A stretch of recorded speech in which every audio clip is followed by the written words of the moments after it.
Have you ever planned your dream wedding only to discover that the people who raised you thought you belonged in the back row of your own celebration? My name is Precious, and from wherever you're tuning in from, stay with me. Before we jump back in, tell us where you're tuning in from, and if this story touches you, make sure you're subscribed, because tomorrow I've saved something extra special for you. The ivory envelope arrived on a Tuesday morning.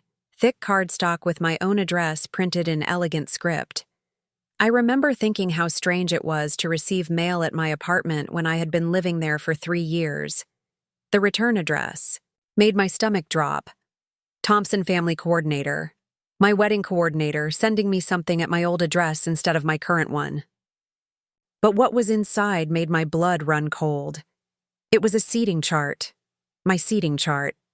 For my wedding. The wedding I had been planning for 8 months. The wedding I was paying for entirely myself. The wedding that was supposed to happen in 3 weeks. And there, highlighted in yellow marker, was my own family's table assignment. Table 18, row F, the very back of the reception hall. Meanwhile, my fiancé Marcus's family occupied tables 1 through 8, right up front. His cousins I'd met twice, got better seats than my own parents. His college friends who barely knew my name were seated closer to the head table than my siblings. And my grandmother, the woman who raised me when my parents were too busy building their real estate empire, was placed at table 19, practically in the kitchen. I stared at that seating chart for 20 minutes, my coffee growing cold, my hands starting to shake, not from nerves but from a rage so pure it felt like ice in my veins. Because this wasn't just about chairs and tables. This was about respect. This was about being seen. This was about my own wedding coordinator, hired by my future mother-in-law Patricia, treating my family like afterthoughts at an event I was funding. You see, Marcus's family had money. Old money. The kind that came with country club memberships and vacation homes in the Hamptons. They lived in Westchester County in a house that looked like it belonged in a magazine, complete with a circular driveway and columns that reached the sky. Patricia Wellington had been planning society weddings for 30 years, and she made it very clear from the moment Marcus proposed that this wedding would be done properly, meaning her way. My family, on the other hand, came from Riverside, a working-class neighborhood where people fixed their own cars and grew vegetables in their backyards. My father, Tony, worked construction, my mother, Carmen, cleaned houses, and my grandmother, Lucia, babysat kids in our tiny 2-bedroom apartment, while my parents worked double shifts to make ends meet. They weren't sophisticated by Patricia's standards, but they had loved me unconditionally, sacrificed everything to put me through college, and celebrated every achievement like I had won an Olympic medal. But apparently, unconditional love didn't earn you a front row seat at your own daughter's wedding. I had worked 3 jobs through college to graduate debt-free, then landed a position at a financial consulting firm where I specialized in helping people buy their first homes. I was good at it, really good. So good that by age 28, I had saved enough to buy a small building in downtown Riverside, a beautiful old brick structure that had been a restaurant in the 1920s. I renovated it myself, turning it into an event space called the Cornerstone. It was my pride and joy, my investment in my community, my way of giving back to the neighborhood that raised me. When Marcus proposed, I immediately knew where I wanted to get married. The Cornerstone had high ceilings, exposed brick walls, and huge windows that let in the most beautiful natural light. It was intimate, warm, and meaningful. It was me. But Patricia had other ideas. She wanted the wedding at the Grandview Manor, an upscale venue in her neighborhood that charged $15,000 just for the space rental. She wanted ice sculptures and a 12-piece orchestra and flowers flown in from Ecuador. She wanted 200 guests and a seated dinner with 5 courses and wine pairings that cost more per bottle than my father made in a day. At first, I tried to compromise. Maybe we could do the ceremony at the Cornerstone and the reception at Grandview Manor. Maybe we could scale back the guest list. Maybe we could choose less expensive flowers. But every suggestion was met with the same response. Precious, darling, this is Marcus's first wedding. We want it to be special. As if my first wedding didn't matter. As if my dreams were negotiable, but theirs were set in stone. Marcus, to his credit, tried to support me. He loved the cornerstone, understood why it was important to me, and even suggested we pay for the entire wedding ourselves so we could have it our way. But Patricia had a way of making her disapproval known without saying a word. The slight sighs when I mentioned my venue. The way she changed the subject whenever I brought up my family's preferences. The subtle comments about how important it was for the Wellington family to maintain certain standards. Eventually, I gave in. Not because I agreed with her, but because I loved Marcus, and I could see how torn he was between supporting me and keeping peace with his mother. I agreed to Grandview Manor. I agreed to the expensive flowers and the orchestra and the ice sculptures. I even agreed to let Patricia's wedding coordinator handle all the details because, as she put it, I was too busy with work to manage such a complex event properly. What I didn't agree to was being treated like a guest at my own wedding. The seating chart was just the latest in a series of decisions made without my input. The menu had been finalized without my tasting approval. The music selections were all classical pieces I'd never heard before. The wedding favors were monogrammed with just Marcus's initials, as if I didn't exist. Even the invitations printed, on paper so thick you could build a house with it, listed his parents as hosts and mine as an afterthought at the bottom. But the seating chart was my breaking point, because it wasn't just disrespectful to me. It was disrespectful to my grandmother, who had been more of a mother to me than my own mother during the years when Carmen was working 3 jobs to keep us afloat. It was disrespectful to my parents who had scraped together money they didn't have to contribute to this wedding they never wanted in the first place. It was disrespectful to my siblings, my cousins, my lifelong friends who had been there for every milestone while Marcus's family was busy evaluating whether I was good enough for their son. I picked up my phone and called the wedding coordinator, directly. Amanda Thompson had worked with Patricia for years and spoke in the same clipped professional tone that somehow managed to sound condescending, even when she was being helpful. Amanda, this is Precious. I just received the seating chart and there's been a mistake. Oh, hello, Precious. What seems to be the issue? My family is seated in the back row, all of them. My grandmother, my parents, my siblings. Meanwhile, people I've never met are seated at the front tables.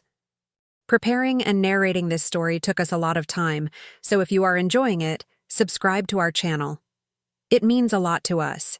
Now back to the story. There was a pause. A long one. Then Amanda's voice, careful and measured. Well, Mrs. Wellington and I discussed the optimal arrangement based on family prominence and social dynamics. We felt this would create the most harmonious atmosphere for your special day. Family prominence, social dynamics, harmonious atmosphere. Corporate speak for your family isn't good enough to sit with ours. Amanda, I need you to understand something. This is my wedding. My family should be seated with the same respect as Marcus's family. Another pause. Of course, Precious. But you have to understand, Mrs. Wellington has very specific ideas about how these events should flow. She's been planning high society weddings for decades and she knows what works best. Trust me, no one will even notice the seating arrangement once the festivities begin. Trust her. Trust the woman who had just relegated my entire family to the social equivalent of a kid's table at Thanksgiving. I notice, Amanda, and that's what matters. Well, if you'd like to discuss changes, you'll need to speak with Mrs. Wellington directly. She has the final approval on all major decisions. Final approval on my wedding. The wedding I was paying for. The wedding that was supposed to be about me and Marcus starting our life together, not about Patricia Wellington's social standing in Westchester County. I hung up the phone and sat in my quiet apartment, staring at that seating chart until the words blurred together. I thought about calling Marcus, but I knew what would happen. He would be upset. He would call his mother. There would be drama. And eventually, Some compromise would be reached that satisfied no one and changed nothing fundamental about the power dynamic at play. I thought about calling my parents, but I knew they would tell me not to worry about it, that they were just happy to be there, that material things didn't matter as long as everyone was together. They would minimize their own hurt to protect me from feeling guilty just like they always had. I thought about calling my grandmother, but I already knew what she would say. Mija, some battles are worth fighting, and some battles are worth winning. Make sure you know the difference. Lucia Morales was 83 years old and had been giving me advice since I was 7. She was the one who taught me that respect wasn't something you asked for, it was something you commanded. She was the one who told me that sometimes the best response to disrespect wasn't anger, it was strategy. So instead of making calls, I made a list. I wrote down every detail of this wedding that had been decided without my input. Every choice that reflected Patricia's preferences instead of mine. Every decision that treated my family like inconvenient obligations rather than honored guests. Then I made another list. Every asset I owned, every resource at my disposal, every advantage I had that Patricia Wellington didn't know about.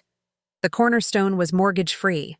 I owned it outright, and it was currently booked solid through the next 18 months.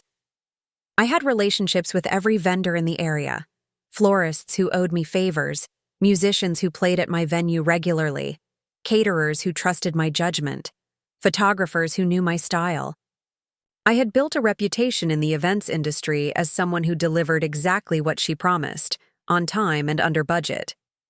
Most importantly, I had something Patricia Wellington couldn't buy: the respect of my community and the knowledge that I had earned everything I had through my own hard work. That night I couldn't sleep.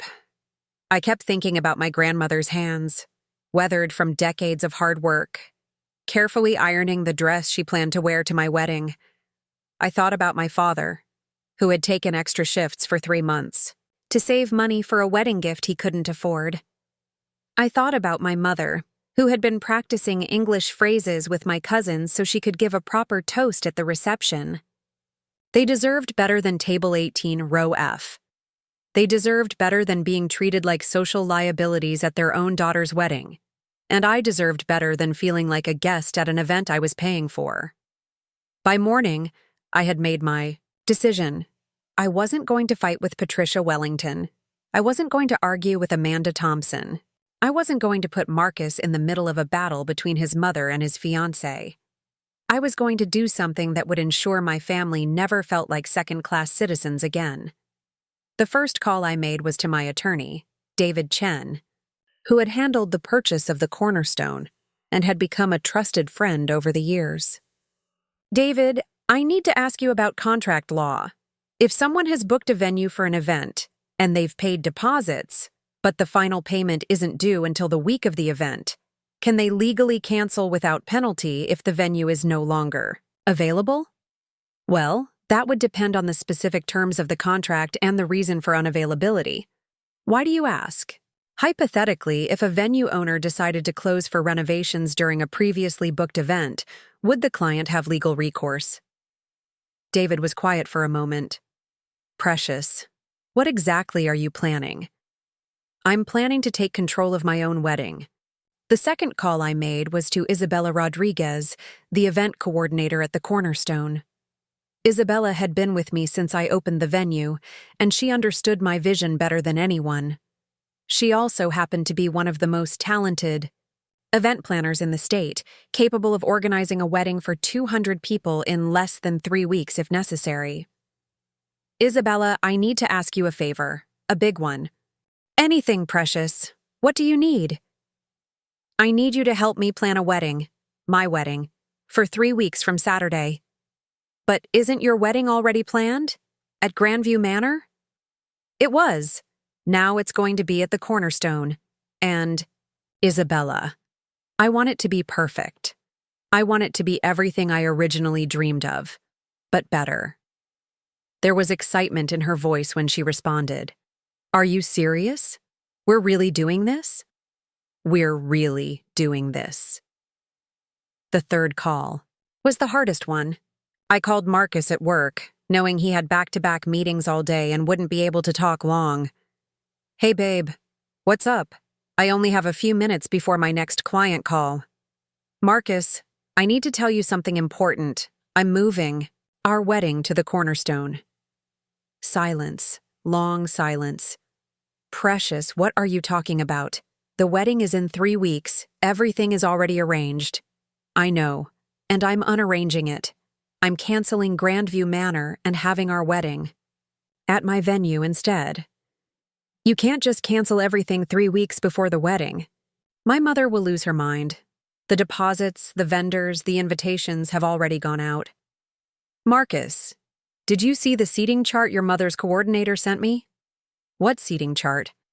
"The one where my entire family is seated in the back row of our wedding reception. The one where your cousin's ex-girlfriend gets a better seat than my grandmother." Another silence, a longer one this time. "Precious, I'm sure it's not that bad. Seating arrangements are complicated and Amanda knows what she's doing." "Marcus, I need you to hear me. Really hear me. Your family has made every decision about our wedding without consulting me. They've treated my family like they're doing us a favor by allowing us to attend. And I'm done. I'm done pretending that's okay." "So what are you saying? You want to call off the wedding?" "No. I want to have the wedding we originally talked about. At the Cornerstone, with the people we love, celebrating our love story, not your mother's social agenda." "Precious, please. Can we talk about this tonight? I can't process this right now." "Of course we can talk tonight, but Marcus, I need you to understand that this isn't a negotiation. I'm not asking for permission. I'm telling you what's going to happen. The question is whether you're going to be there or not." I hung up the phone and immediately felt the weight of what I had just done. I had just told the man I loved that our wedding was happening on my terms, period. I had just declared war on his family 3 weeks before I was supposed to become part of it. I had just risked everything for the principle of being respected at my own wedding. But as I sat in my office at the Cornerstone, looking out at the space where I had imagined walking down the aisle since the day I bought the building, I knew I had made the right choice. Because respect isn't something you compromise on. And if Marcus couldn't understand that, then maybe I was marrying the wrong person. The rest of that day was a blur of phone calls, meetings, and planning sessions. Isabella and I worked until midnight, mapping out every detail of a wedding that would rival anything Grandview Manor could offer. We called florists, musicians, caterers, and photographers. We designed a menu that reflected both my family's Puerto Rican heritage and Marcus's love of Italian food. We planned decorations that honored the building's 1920s history while creating a romantic, intimate atmosphere. Most importantly, we designed a seating chart where every guest was treated with equal respect, where my grandmother would sit at table 1 next to Marcus's grandmother, where my parents would have the same prominence as his parents, where love and family meant more than social status and old money. By the time I went to bed that night, I had canceled Grandview Manor, rescheduled my wedding, and set in motion a plan that would either save my relationship or end it. But for the first time in 8 months of wedding planning, I felt like I was planning my own wedding instead of attending someone else's. Tomorrow would bring the consequences of my decision. Patricia Wellington's fury, family drama, and quite possibly the end of my engagement. But tonight, I fell asleep knowing that my grandmother would have the front row seat she deserved at her granddaughter's wedding. And that was worth everything. The next morning started with 17 missed calls from Patricia Wellington. I knew this because my phone had been buzzing like an angry hornet since 5:30 in the morning, and I had been ignoring it with the dedication of someone who had finally learned that some conversations weren't worth having before coffee. When I finally listened to the voicemails, they escalated from politely confused to genuinely panicked to absolutely furious. The first one, left at 5:47 a.m., was Patricia's carefully modulated society voice, asking if there had been some misunderstanding about the venue arrangements. The last one, left at 7:23 a.m., was Patricia's real voice, the one that came out when her control was slipping, demanding that I call her immediately to discuss what she called this ridiculous tantrum. Tantrum, as if standing up for my own. Family at my own wedding was the emotional equivalent of a toddler throwing toys. I was sitting in my kitchen, drinking coffee from a mug my grandmother had given me that said, "World's Best Granddaughter" in faded pink letters, when Marcus walked through my front door using the key I'd given him 6 months ago. He looked like he hadn't slept, his usually perfect hair sticking up in odd directions, his tie loosened around his neck like he'd been pulling at it all night. "We need to talk," he said, not even bothering with good morning. "Good morning to you too," I replied, not looking up from my coffee. "There's fresh coffee in the pot if you want some." "Precious, I'm serious. My mother called me at midnight last night, then again at 6 this morning. She's beside herself. Amanda Thompson called her crying because you canceled Grandview Manor without giving any notice. Do you have any idea how much money we're going to lose in deposits?" I finally looked up at him, this man I was supposed to marry in 3 weeks. This man who was more concerned about his mother's feelings and lost deposits than about why his fiancée had felt the need to completely reorganize their wedding. "How much money are we going to lose, Marcus?" "At least $15,000, maybe more, depending on what the vendor's cancellation policies are." "Okay, I'll write you a check today for $15,000. Problem solved." He stared at me like I'd suggested we get married on Mars. "This isn't about money, Precious. This is about you making a huge decision without talking to me first. This is about you embarrassing my family and putting me in an impossible position." "Embarrassing your family." I repeated the words slowly, tasting how bitter they were. "Marcus, did you see the seating chart Amanda sent me?" "Yes, I saw it. And yes, maybe my mother was a little overzealous about the social dynamics, but that's not worth throwing away months of planning." "A little overzealous?" I stood up and walked to the counter where I'd left the seating chart. I brought it back to the table and spread it out between us. "Marcus, look at this. Really look at it. My entire family is in the back row. Your second cousin, who you haven't spoken to in 5 years, gets table 3. My grandmother, the woman who raised me, gets table 19, next to the restrooms. Okay, so we'll ask Amanda to make some adjustments. Move your family up a few tables, shift some people around. It's not that complicated." "It's not about the tables, Marcus. It's about what the tables represent. It's about your mother treating my family like they're doing you a favor by allowing them to attend our wedding. It's about 8 months of wedding planning where every decision has been made based on what Patricia Wellington wants, not what we want." Marcus sat down heavily in the chair across from me and rubbed his face with both hands. When he looked up, I could see genuine confusion in his eyes, like he truly couldn't understand why I was making such a big deal out of this. "Precious, my mother has been planning high-end weddings for 30 years. She knows how these things work. She knows what looks good, what flows well, what creates the right atmosphere. Why can't you just trust her judgment?" "Because it's not her wedding, Marcus. It's ours. And her judgment includes putting my family in the back row of our reception like they're uninvited guests who snuck in through the service entrance." "You're being dramatic." There it was, the word that every woman dreads hearing when she's trying to explain why something matters to her. Dramatic. As if having feelings about being disrespected was a character flaw. As if wanting to be treated with dignity at my own wedding was an overreaction. I closed my eyes and took a deep breath. When I opened them, Marcus was still sitting there, waiting for me to apologize for being dramatic, waiting for me to come to my senses and call his mother to smooth things over. "Marcus, I love you. I want to marry you. But I need you to understand something. I'm not being dramatic. I'm being clear. This wedding is happening at the Cornerstone, with vendors I choose, with a seating arrangement that respects both of our families equally. If you can't support that, if you can't stand up to your mother long enough to defend the woman you're supposed to be marrying, then maybe we need to reconsider whether we should be getting married at all. His face went pale. Are you threatening to call off our engagement? I'm telling you what I need from my future husband. I need you to have my back. I need you to prioritize our relationship over your mother's social ambitions. I need you to understand that loving me means loving my family and treating them with respect. Of course I love your family. You know that. Do I?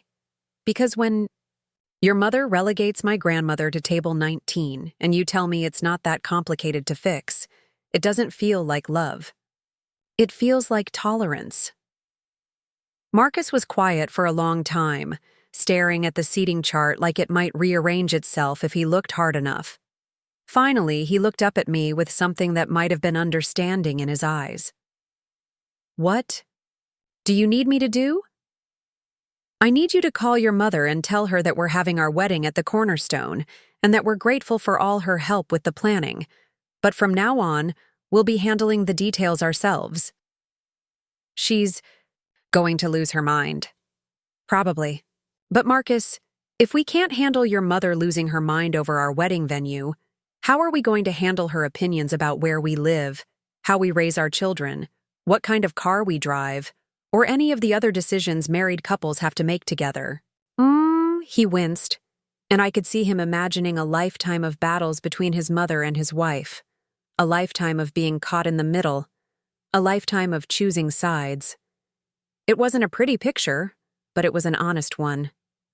Okay, he said finally. I'll call her.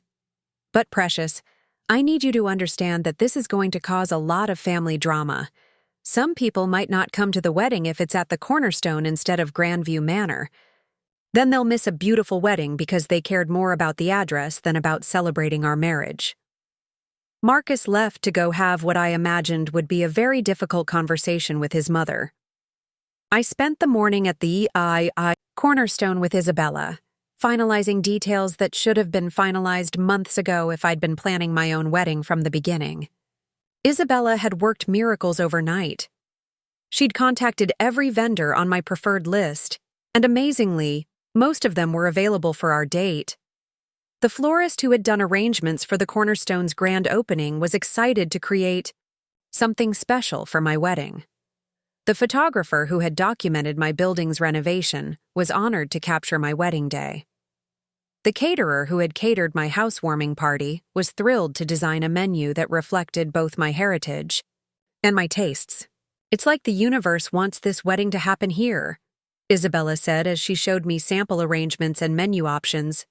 Everything is falling into place so easily. Or maybe this is how wedding planning is supposed to feel when you're actually planning your own wedding instead of attending someone else's. By noon, we had confirmed vendors, finalized a menu, and designed a decoration scheme that would transform the Cornerstone into a romantic, intimate celebration space. The total cost was less than half of what the Grandview Manor wedding would have cost, and every single detail reflected my personality and preferences instead of Patricia Wellington's social aspirations. I was reviewing fabric samples for table linens when my phone rang. Marcus's name appeared on the screen, and I could tell from the tension in his voice before he even spoke that the conversation with his mother had not gone well. "How did it go?" I asked. "About as well as you'd expect. She hung up on me twice, called me ungrateful, and threatened to boycott the wedding entirely. I'm sorry. I know that was hard. The thing is, Precious, she's not entirely wrong about some things. Changing venues 3 weeks before the wedding is going to be incredibly stressful. Some vendors might not be available, some guests might not be able to find the new location. It's a lot of moving parts." I could hear the doubt creeping back into his voice, the practical concerns overwhelming the emotional understanding we'd reached that morning. "Marcus, Isabella and I have already confirmed vendors for everything we need. The Cornerstone has hosted dozens of weddings, and Isabella is one of the best event coordinators in the state. We're not flying blind here. But what about the guest list? What about people who might not be comfortable in that neighborhood? What about elderly? Relatives who might have trouble with parking or accessibility? What about them? The Cornerstone is fully accessible, has a dedicated parking lot, and is located on a main street with excellent lighting and security. As for people being uncomfortable in the neighborhood, if someone is too prejudiced to celebrate our wedding, because it's in Riverside instead of Westchester, then they're not someone I want at our wedding anyway. That's not fair, Precious. It's not about prejudice. It's about what people are used to, what they expect. Marcus, listen to yourself. You're more concerned about whether your mother's friends will be comfortable at our wedding than about whether my family will be respected. Do you understand how that sounds to me? Another long silence. I could practically hear him trying to figure out how to navigate between his loyalty to his family and his love for me. It was a position I wouldn't wish on anyone, but it was also a position he was going to have to learn to handle if he wanted to be married to me. What if we compromise? He said finally. What if we keep some of the vendors from the original plan? What if we invite my mother to be involved in the new planning process? Marcus, your mother just spent 8 months making decisions about our wedding without consulting me. She hired a coordinator who put my family in the back row of our reception.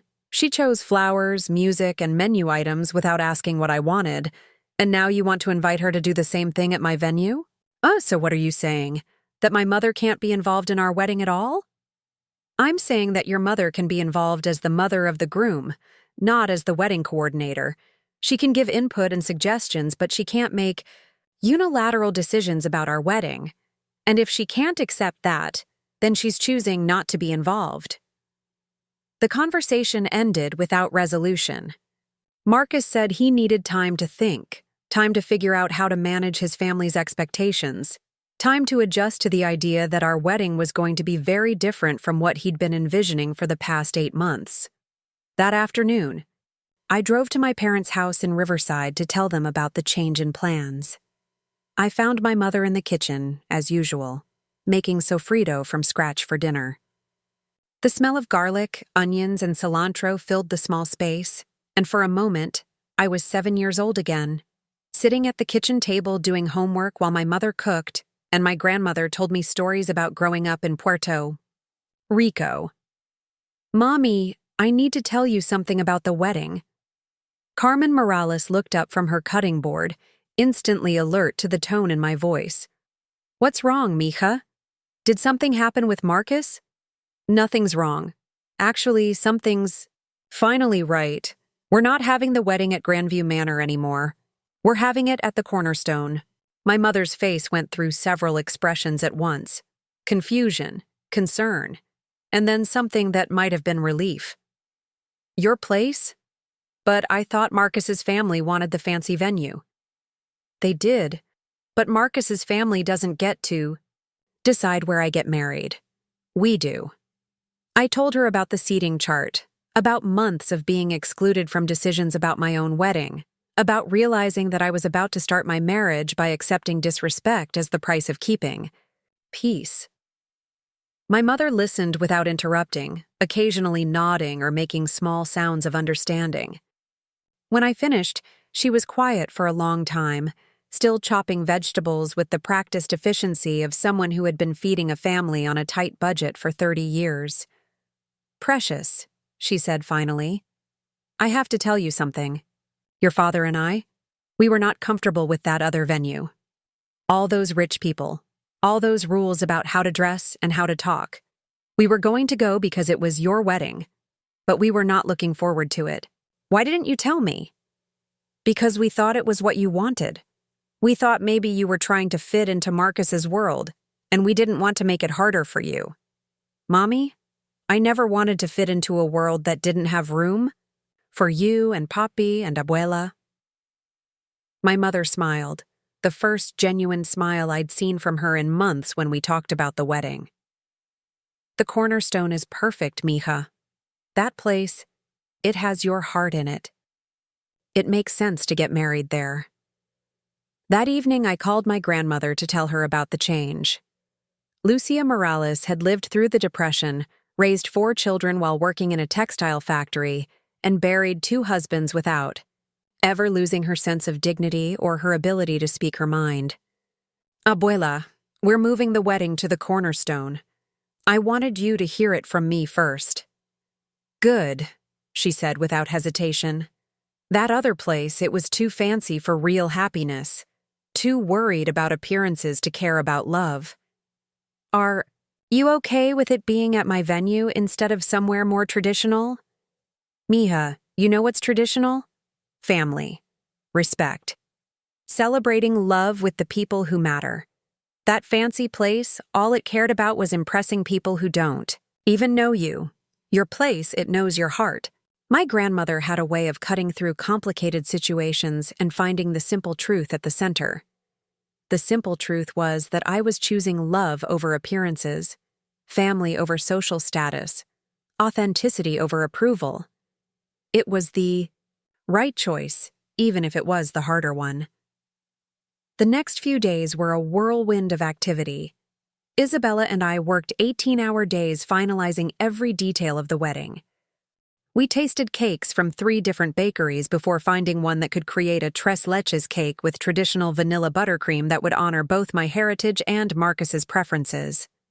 We auditioned musicians until we found a quartet that could play everything from classical pieces for the ceremony to salsa music for the reception.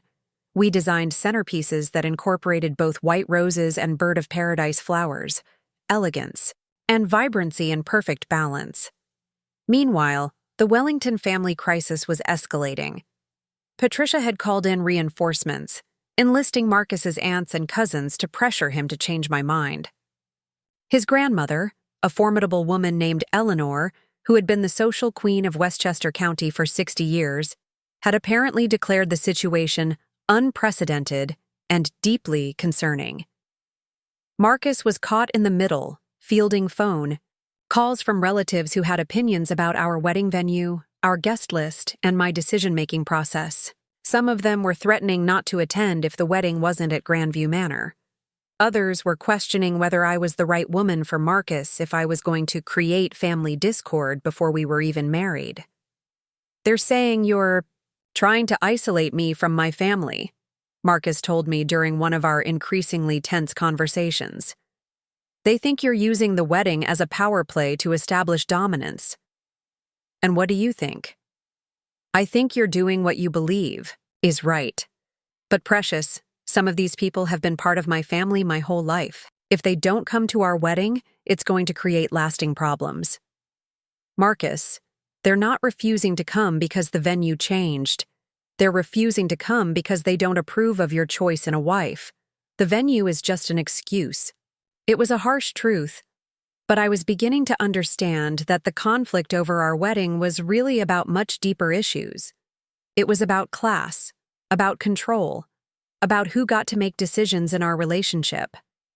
It was about whether I was going to be accepted as an equal partner in the Wellington family or tolerated as an unfortunate choice that Marcus had made despite their better judgment. The seating chart had been a symptom, not the disease. The disease was the assumption that my family, my background, and my preferences were somehow less valuable than theirs. And if I didn't address that assumption now, it would poison our marriage for years to come. 2 weeks before the wedding, I received an unexpected phone call from Eleanor Wellington herself. Marcus's grandmother had never called me before, though. We'd met several times at family gatherings. Her voice was crisp and authoritative, the voice of a woman who was used to being listened to and obeyed. Precious, dear, I think it's time you and I had a conversation. Would you be available for lunch tomorrow? I'll send a car. It wasn't really a request. It was a summons. And despite every instinct telling me to decline, I agreed to meet her. I needed to understand exactly what I was dealing with, exactly how deep the opposition to our marriage really went. The restaurant Eleanor chose was the kind of place where reservations had to be made months in advance, and the waiters knew every customer's preferred table. It was elegant, expensive, and intimidating in a way that was probably intentional. Eleanor Wellington was a small woman with perfectly coiffed silver hair and jewelry that was probably worth more than I made in a year, but she commanded the space around her like a general commanding troops. "Thank you for coming, dear," she said as I sat down across from her. I felt it was important for us to speak directly, rather than continuing to communicate through Marcus. "I appreciate the invitation, Mrs. Wellington. Eleanor, please. We're going to be family after all. Now I want you to know that I have nothing personal against you, Precious. You seem like a lovely girl, and Marcus is clearly very fond of you." The condescension in her tone was subtle but unmistakable. Girl, not woman. Fond, not in love. She was establishing the hierarchy of our relationship before we'd even ordered appetizers. "However," she continued, "I am concerned about this sudden change in wedding plans. Patricia has been planning this event for months, working with vendors. She's known for years, creating an occasion that would reflect well on both families.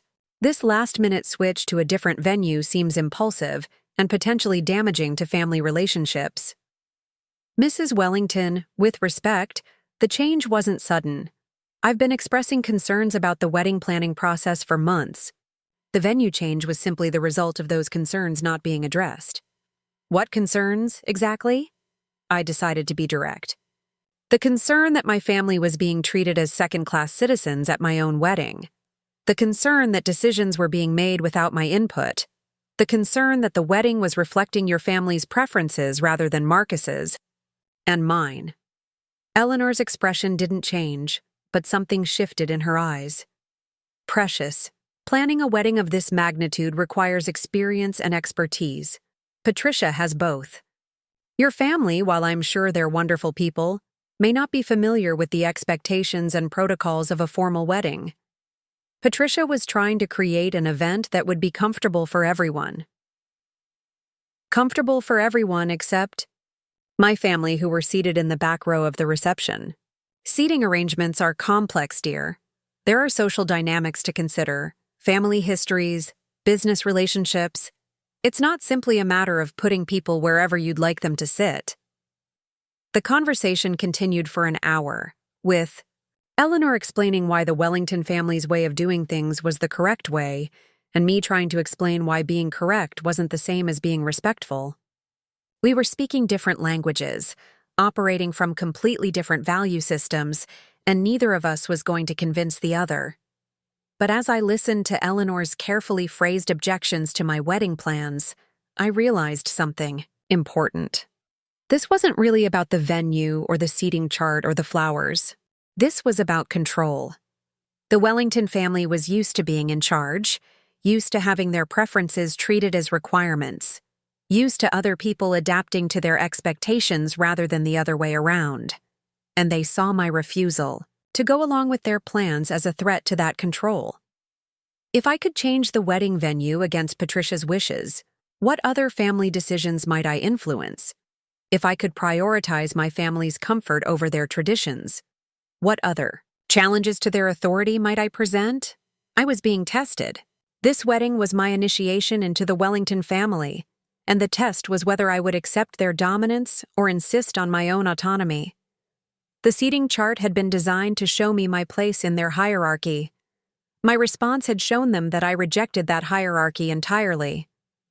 By the time lunch ended, I understood that this conflict was about much more than wedding planning. It was about the kind of marriage Marcus and I would have, the kind of family we would create, and the kind of life we would build together.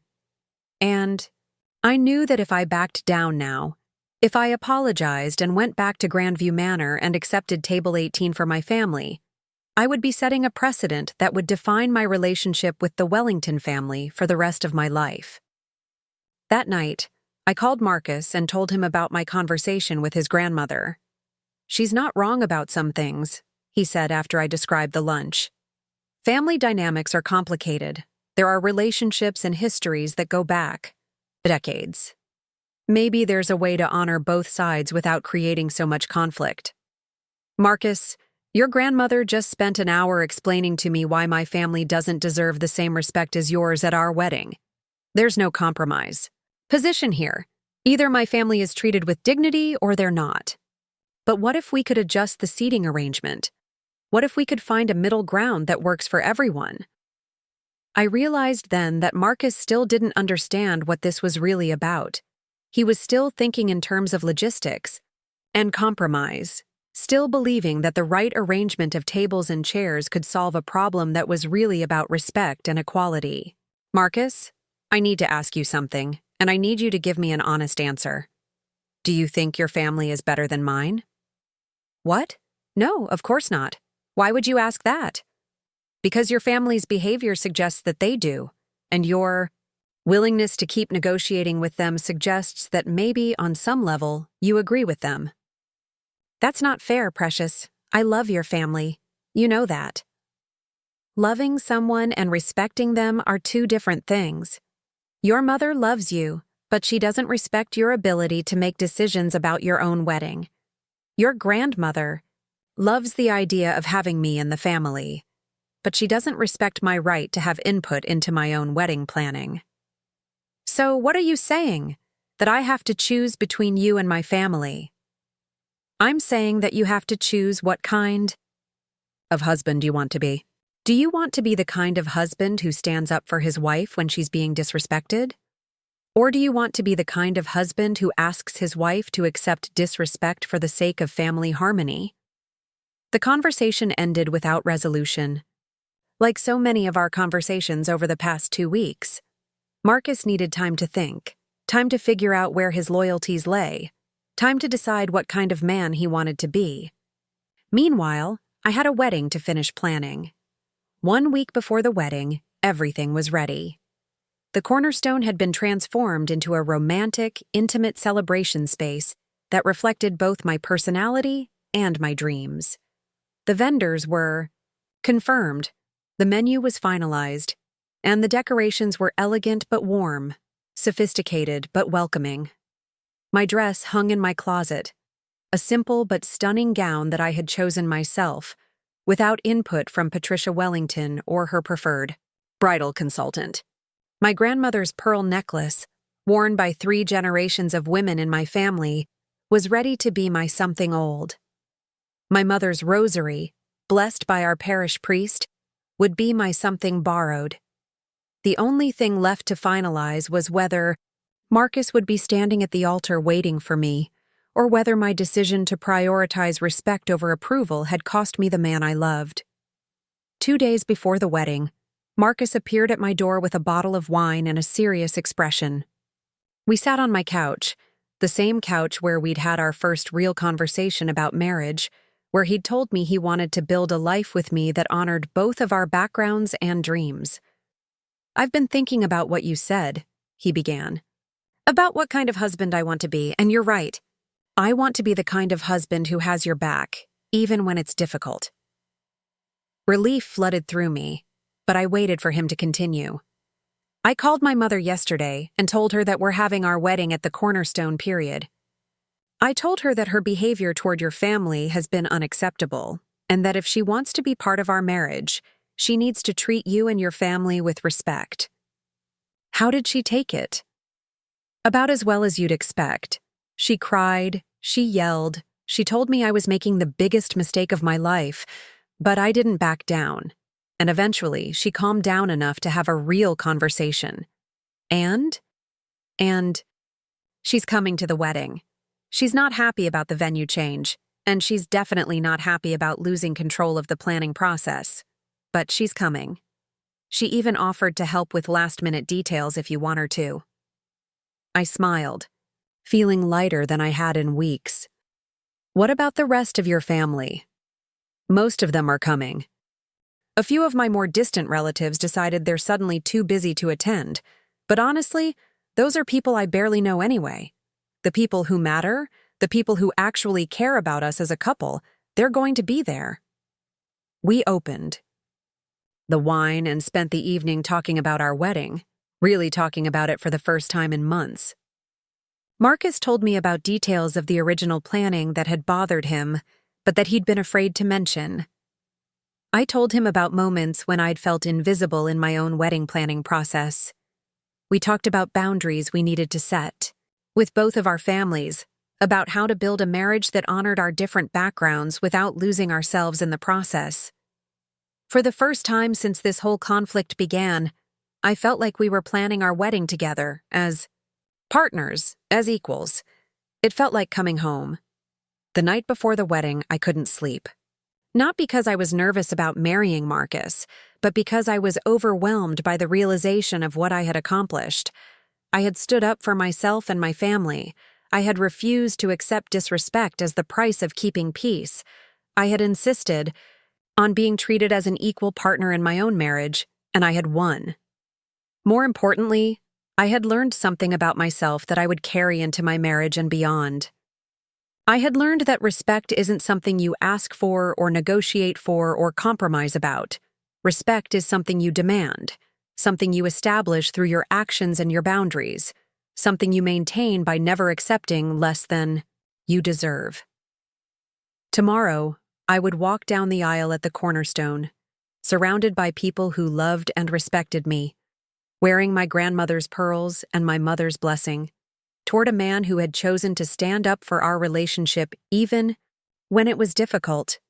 Tomorrow, my family would sit in the front row, where they belonged. The morning of my wedding dawned clear and bright, sunlight streaming through the tall windows of the cornerstone in a way that made the exposed brick walls glow golden. I woke up in my apartment at 6 a.m., not because I had set an alarm, but because my body was humming with anticipation and something that felt like victory.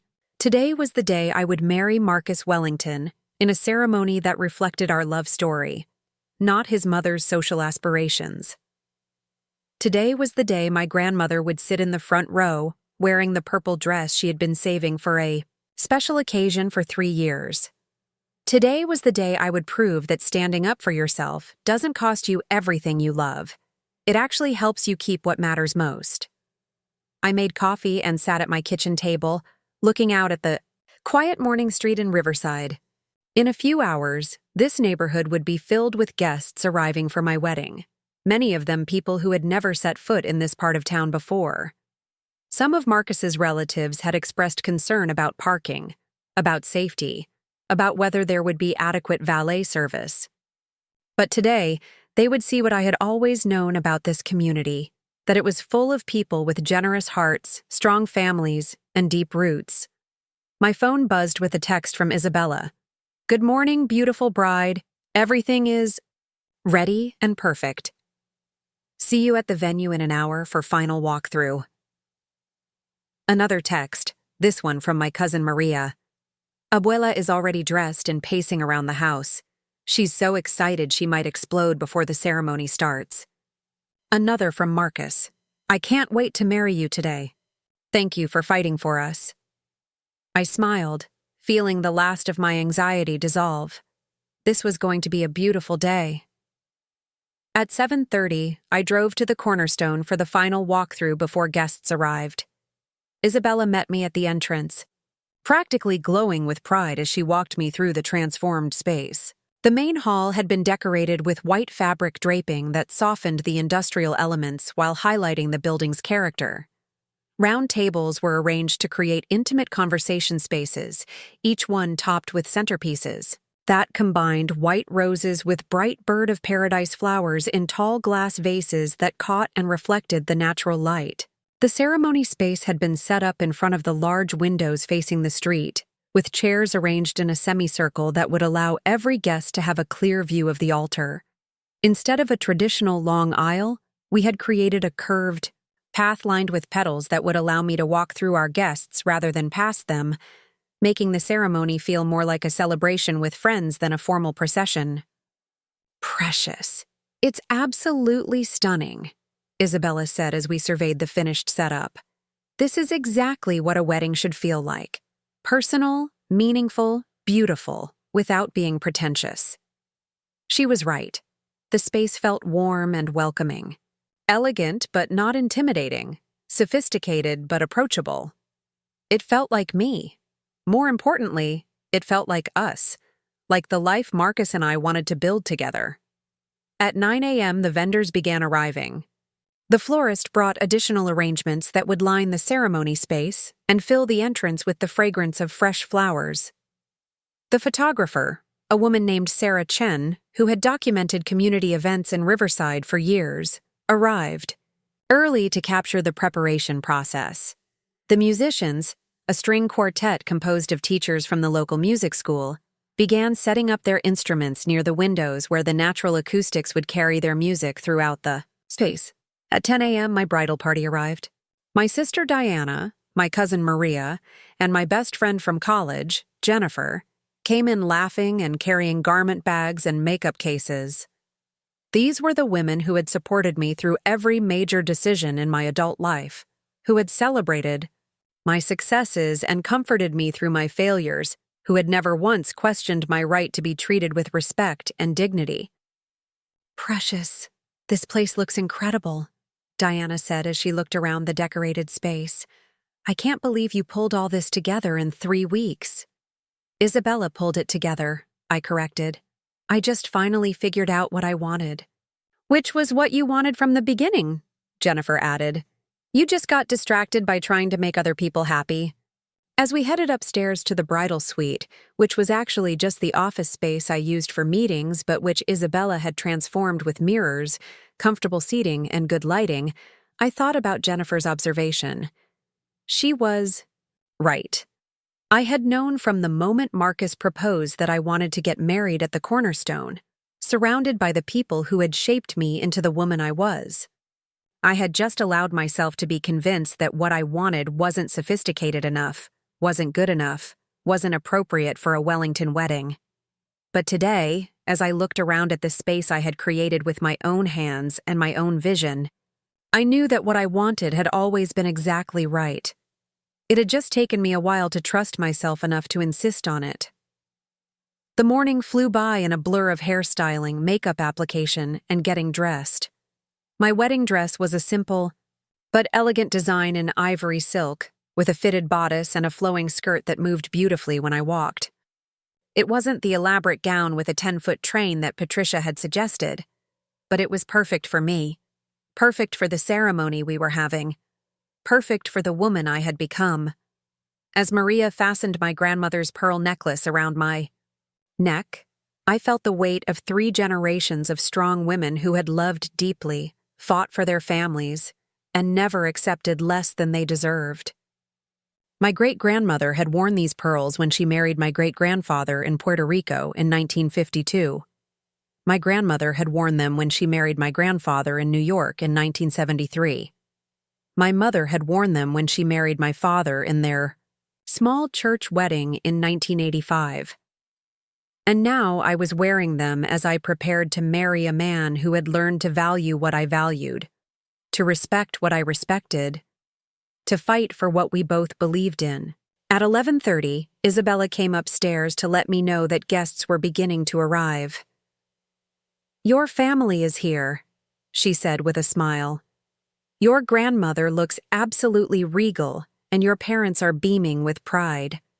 Marcus's family is here too, and I have to say his mother actually complimented the decorations."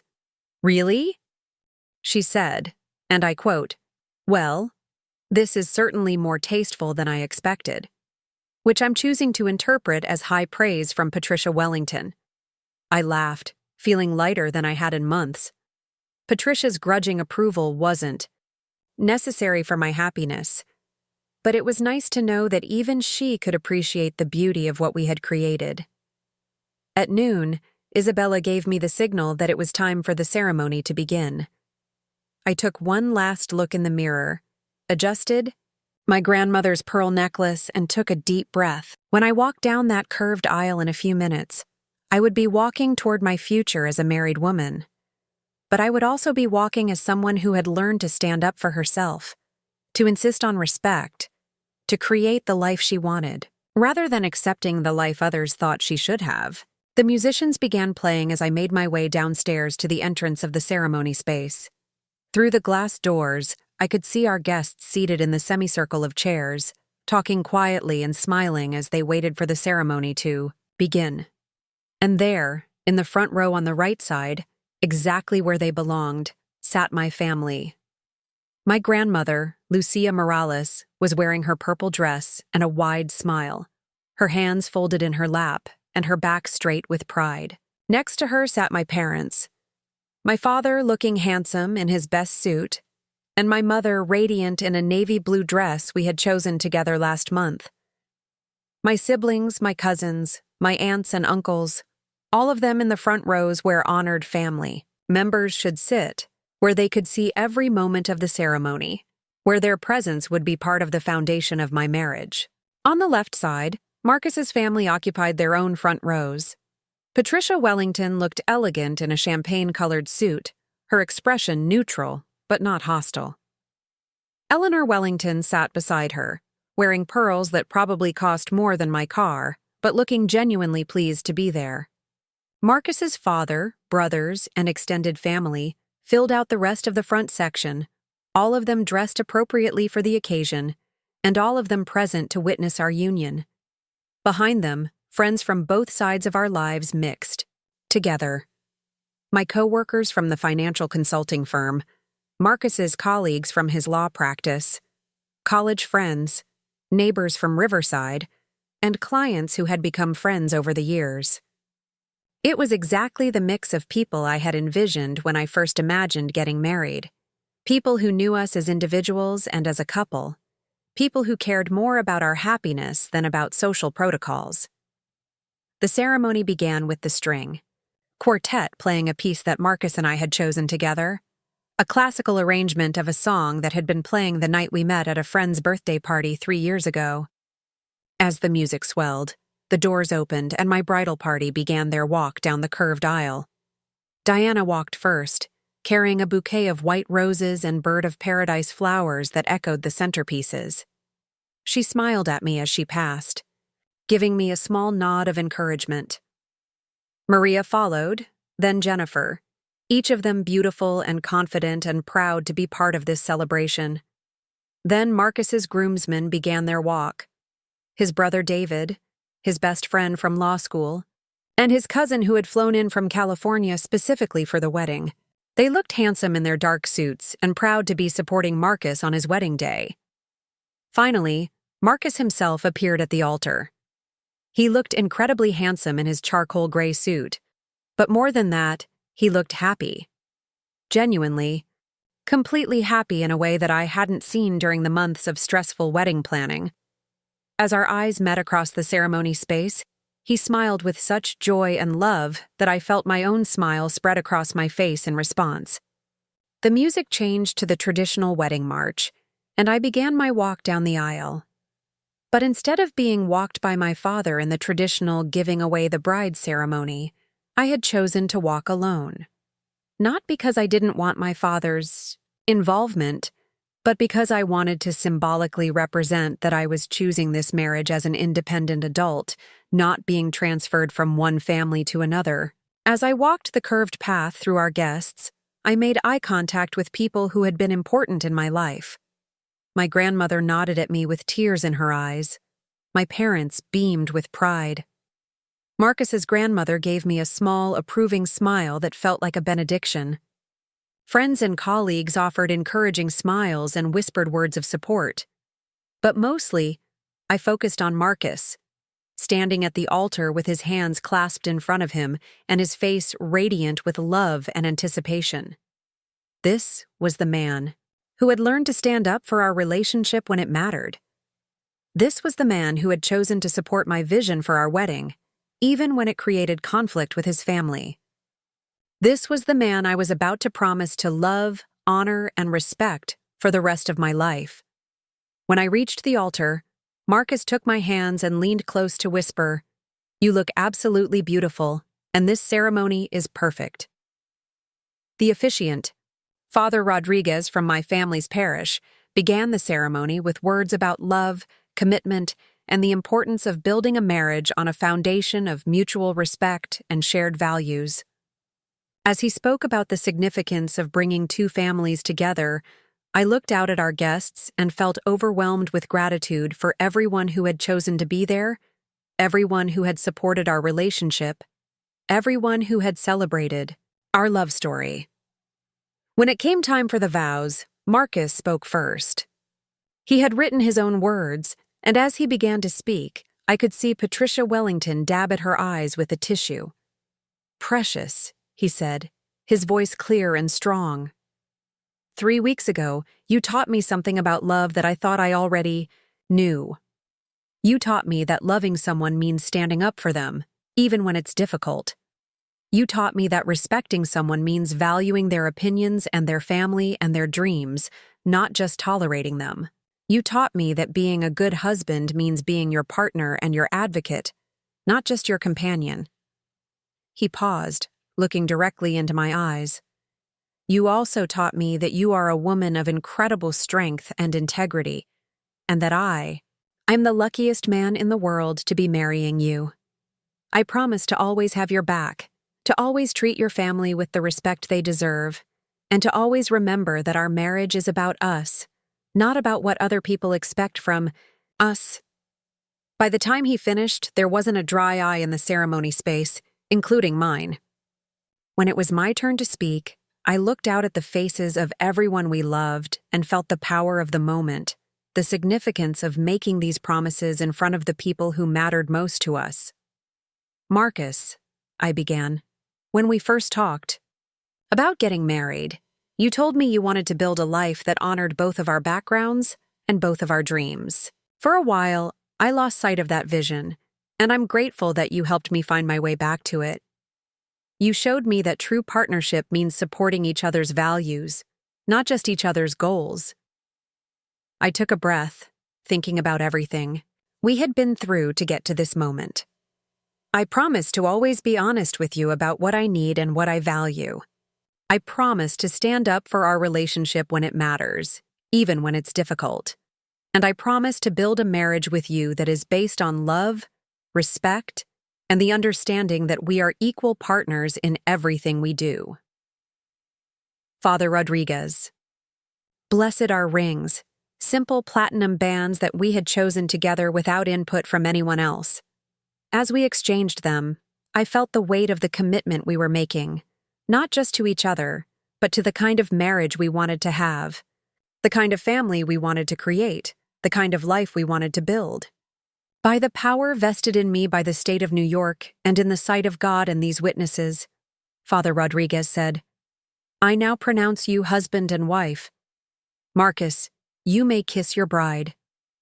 Marcus cupped my face in his hands and kissed me, with such tenderness and joy that I felt like my heart might burst from happiness. Around us, our guests erupted in applause and cheers, but for that moment, it felt like there was no one in the world except the two of us. As we turned to face our guests as a married couple, I looked out at the smiling faces of everyone who had chosen to celebrate with us. My grandmother was crying happy tears and clapping enthusiastically. My parents were holding hands and beaming with pride. Marcus's family was applauding politely but genuinely, his mother actually smiling for the first time in weeks. The recessional music began, and Marcus and I walked back down the curved aisle as husband and wife. But instead of rushing through, like traditional recessionals, we stopped to hug family members, to accept congratulations, to share the joy of the moment with the people who had helped make it possible. When we reached my grandmother, she stood up and pulled me into a tight embrace. "Mija," she whispered in my ear, "you did exactly what you should have done. You stood up for yourself and for your family, and now you have a husband who respects you. I am so proud of you." As we moved through the crowd, accepting congratulations and well wishes, I felt a hand on my arm. I turned to see Patricia Wellington, looking somewhat emotional and definitely humbled. "Precious," she said, her voice softer than I had ever heard it. "I owe you an apology. This ceremony was beautiful, and it was obvious how much thought and care went into every detail. I was wrong to assume that my way was the only right way. Thank you for saying that, Patricia, and thank you for being here. I wouldn't have missed it. Marcus is my son, and you're part of our family now. I hope we can start fresh. It wasn't everything, but it was a beginning. And sometimes, a beginning is enough." The cocktail hour took place in the main hall while Isabella and her team quickly transformed the ceremony space for the reception. Guests mingled over signature cocktails that reflected both Marcus's love of classic martinis and my preference for mojitos made with fresh mint from my grandmother's garden. The photographer moved through the crowd capturing candid moments. My father deep in conversation with Marcus's father about their shared interest in vintage cars, my grandmother teaching Eleanor Wellington how to pronounce her name correctly, college friends from both sides discovering they had mutual acquaintances. During the cocktail hour, I had a few minutes to step back and observe the scene. This was what I had envisioned when I first imagined our wedding. People from different worlds coming together to celebrate love, finding common ground despite their differences, creating new connections that would outlast the wedding day itself. Marcus found me standing near the windows, watching our guests and smiling at the easy conversations happening throughout the room. "Happy?" he asked, slipping his arm around my waist. "Incredibly happy. This feels exactly right." "It does.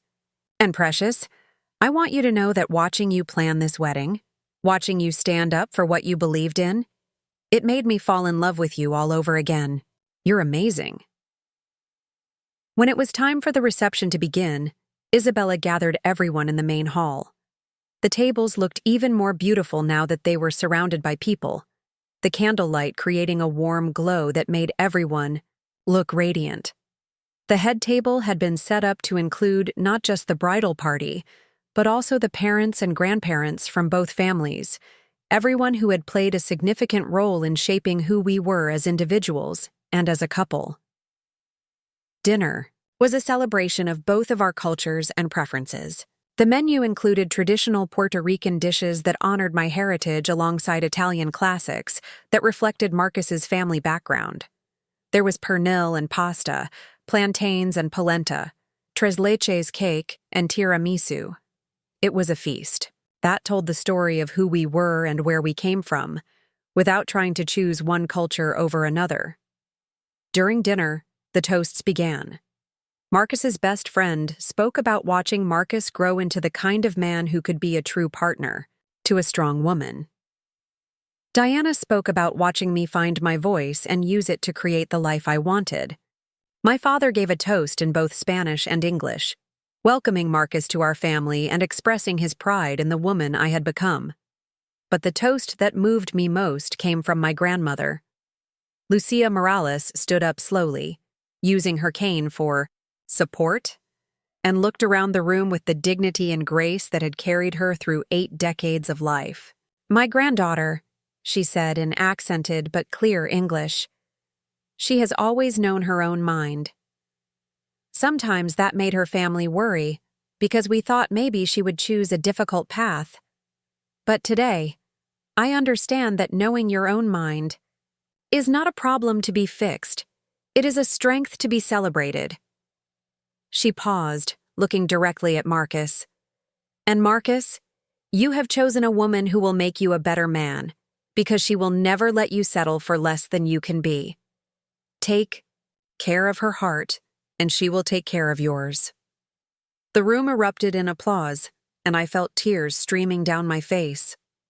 My grandmother had captured something essential about our relationship, about the person I had become, about the marriage we were beginning. After dinner, the dancing began. The string quartet had been joined by additional musicians to create a fuller sound for the reception, and they played everything from classical waltzes to contemporary pop songs to traditional Puerto Rican salsa music. Our first dance was to the same song that had been playing the night we met. But this time, instead of dancing in a crowded bar, we were dancing in our own space, surrounded by everyone we loved. As the evening progressed, I watched the dance, floor fill with unexpected pairings. Patricia Wellington was learning salsa steps from my Uncle Roberto. Eleanor Wellington was waltzing with my father, both of them laughing at something he had said. Marcus's college friends were attempting to keep up with my cousins in a meringue that was probably going to result in someone getting injured. But the moment that meant the most to me came when the musicians played a slow song, and I saw Marcus approach my grandmother. He offered her his hand and helped her onto the dance floor, where they swayed gently to the music while she told him stories about our family that made him laugh and nod with understanding. This was what I had fought for. Not just the right to choose my own wedding venue or to seat my family in the front row, but the right to create a celebration that reflected our values, that honored both of our backgrounds, that brought people together instead of keeping them apart. Near the end of the evening, as guests began to filter out into the warm night air, Patricia Wellington approached me one more time. "Precious, I want you to know that I learned something important today. I thought I was helping by taking charge of the wedding planning, but I realize now that I was taking away your opportunity to create something meaningful. This celebration was more beautiful and more personal than anything I could have planned, and I'm sorry it took me so long to understand that. Thank you, Patricia. That means a lot to me. I hope you'll be patient with me as I learn how to be a better mother-in-law. I've never had a daughter-in-law who challenged me to think differently, and it's going to take some adjustment. I think we'll figure it out together." As the last guests departed and Isabella's team began the cleanup process, Marcus and I stood in the empty ceremony space, still in our wedding clothes, holding hands and looking around at the scene of our celebration. "We did it," he said softly. "We actually did it. We did. And Marcus, I'm proud of us. Not just for having a beautiful wedding, but for figuring out how to stand up for what we believed in while still keeping our families together. It wasn't easy. No, but it was worth it. And I think it's going to make us stronger as a married couple, knowing that we can work through difficult situations and come out better on the other side." We spent a few more minutes in the quiet space, processing the significance of the day, the beauty of the celebration, and the beginning of our marriage. Then we gathered our things and headed home to our apartment, where we would spend our first night as husband and wife before leaving for our honeymoon the next day. As we drove through the streets of Riverside, past the places that had shaped me into the woman I was, I felt a deep sense of satisfaction and peace. I had stood up for myself and my family. I had refused to accept disrespect as the price of keeping peace. I had created a celebration that reflected our values and our love story. And I had married a man who had learned to value what I valued, to fight for what we both believed in. The seating chart that had started this whole conflict was probably in a trash can somewhere, but the lesson it had taught me would last forever. Respect isn't something you ask for or negotiate for or compromise about. Respect is something you establish through your actions and your boundaries, something you maintain by never accepting less than you deserve. And as I looked at my wedding ring catching the streetlights and thought about the front row seats where my family had sat during our ceremony, I knew that I had established exactly the kind of respect I wanted in my marriage and in my life. Tomorrow would bring new challenges, new opportunities to stand up for what I believed in, new chances to build the kind of life I wanted. But tonight, I was a woman who had learned her own worth and married a man who valued it, and that was everything. The honeymoon in Costa Rica was supposed to be 2 weeks of pure bliss, disconnected from family drama and wedding stress.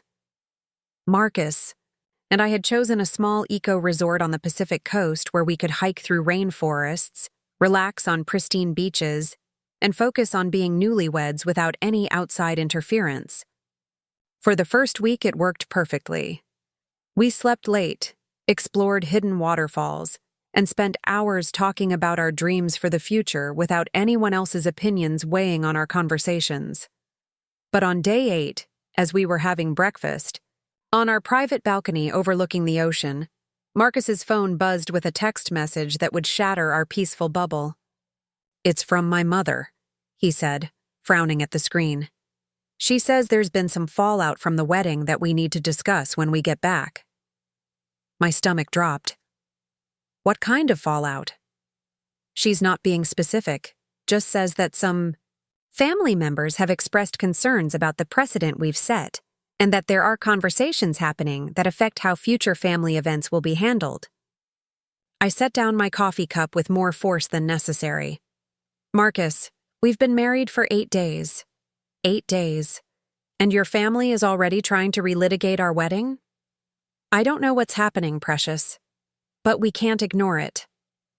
These are people we'll have to deal with for the rest of our lives. The rest of our honeymoon was tainted by the knowledge that conflict was waiting for us at home. We tried to maintain the romantic atmosphere, but there was an underlying tension that hadn't been there before. I found myself wondering if standing up for my principles had been worth it, if it was going to create ongoing drama that would poison family relationships for years to come. When we returned to New York, the scope of the fallout became clear. Marcus's cousin Jennifer was getting engaged and had apparently been told by Eleanor Wellington that she couldn't expect the same kind of accommodation for her wedding that Marcus and I had received. The family wasn't willing to set a precedent, where brides could override their mothers-in-law's preferences and expect support. She's upset because she wanted to have her reception at a vineyard in the Finger Lakes instead of at the country club, Patricia explained during an uncomfortable dinner at her house the weekend after we returned.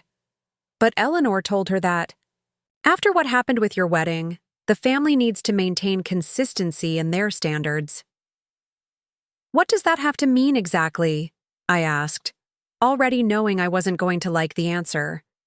It means, Eleanor Wellington interjected from her position at the head of the dining room table, that we can't have every bride in this family thinking she can disregard established traditions and family preferences in favor of her own personal whims.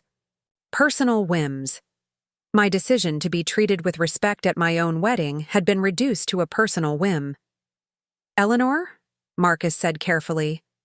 Precious didn't disregard family traditions. She chose a venue that was meaningful to her and planned a celebration that honored both of our backgrounds. Marcus, darling, I understand that you want to support your wife, but you have to see how this looks to the rest of the family. If every bride starts demanding special accommodations, if every wedding becomes a negotiation about whose preferences matter more, it will create chaos. I felt the familiar surge of anger rising in my chest, but I forced myself to stay calm. Eleanor, can I ask you something? What exactly was wrong with our wedding? What about it was so problematic that it's become a cautionary tale for future brides? Eleanor looked genuinely surprised by the question, as if the problems should have been obvious. Well, dear, it's not that anything was wrong per se, it's just that changing venues at the last minute, overriding the professional coordinator's recommendations, insisting on certain seating arrangements. It sets a precedent that every bride will expect to have that level of control. That level of control over my own wedding, over family events that affect everyone, not just the couple getting married. And there it was, the fundamental disagreement that had been lurking underneath all of the wedding drama. To Eleanor Wellington, our wedding had been a family event that I had hijacked for my own selfish purposes.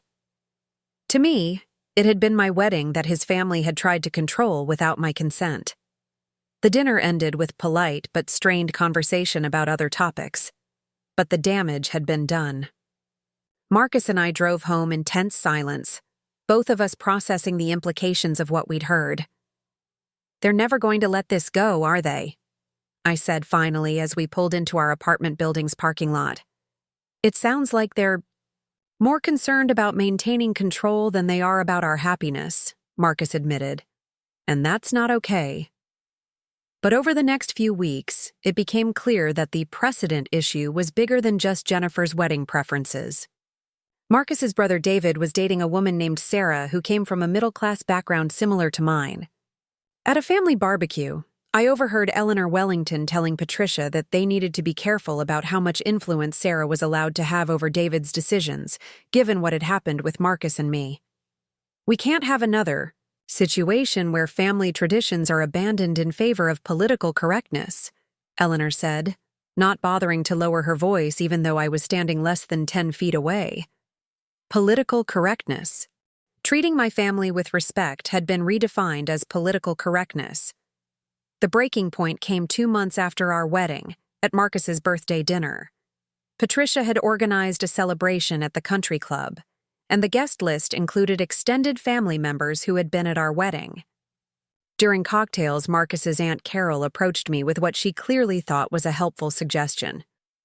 "Precious, dear, I've been thinking about your situation with the family, and I have an idea that might help smooth things over." "My situation?" "Well, the tension that's developed since your wedding.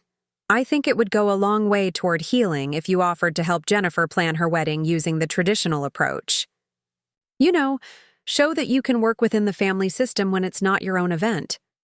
I stared at her, wondering if she could possibly be serious.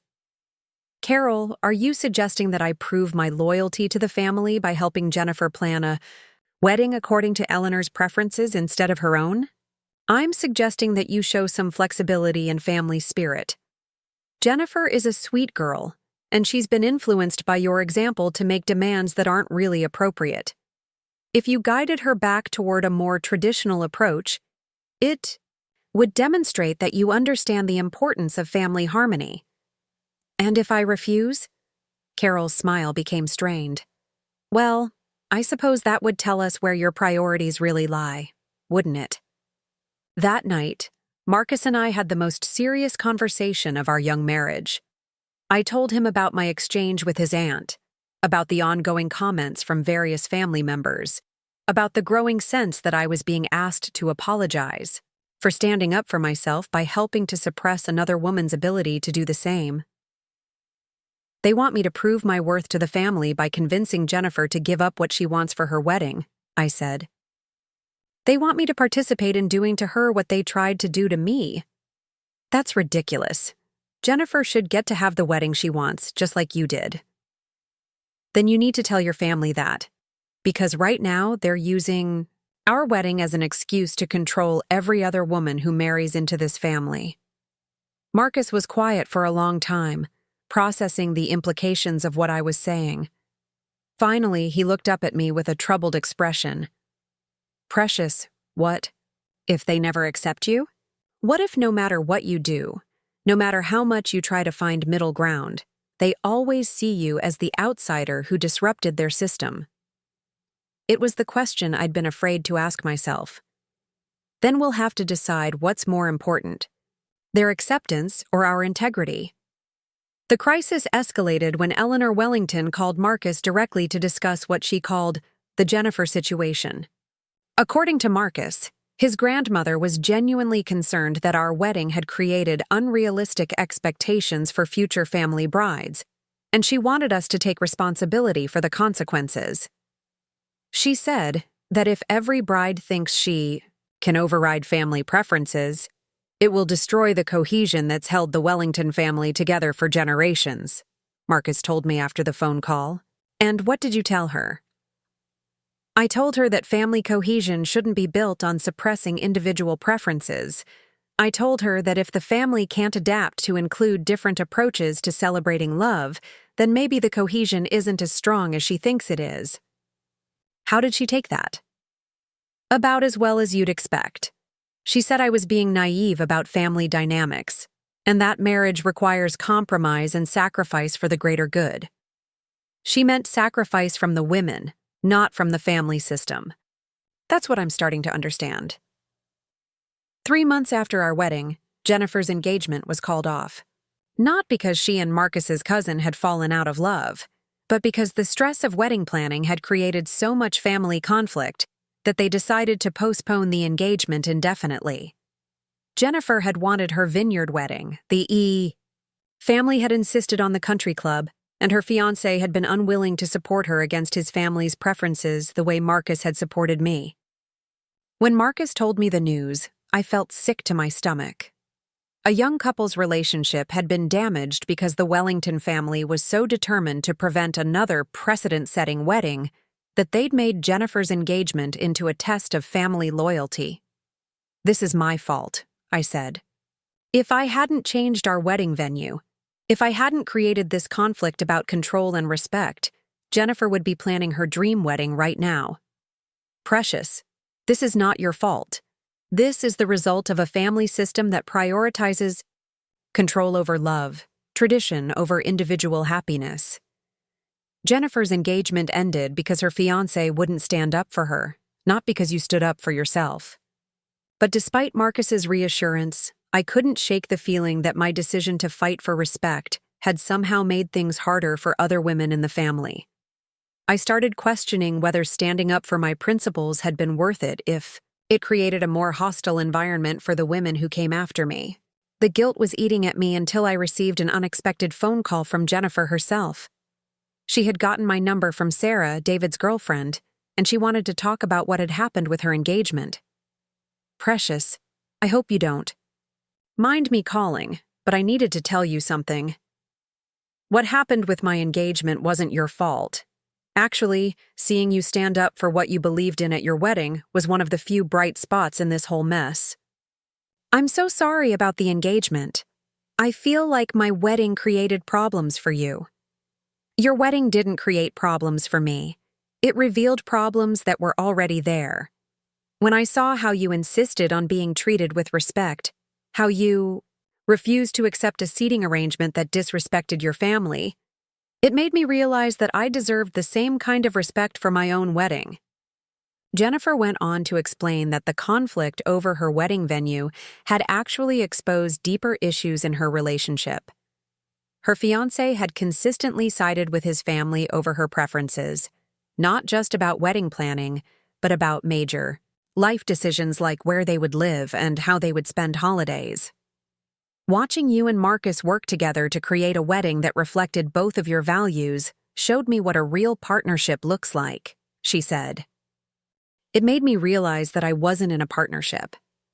I was in a relationship where I was expected to adapt to his family's expectations without any reciprocal respect for my preferences.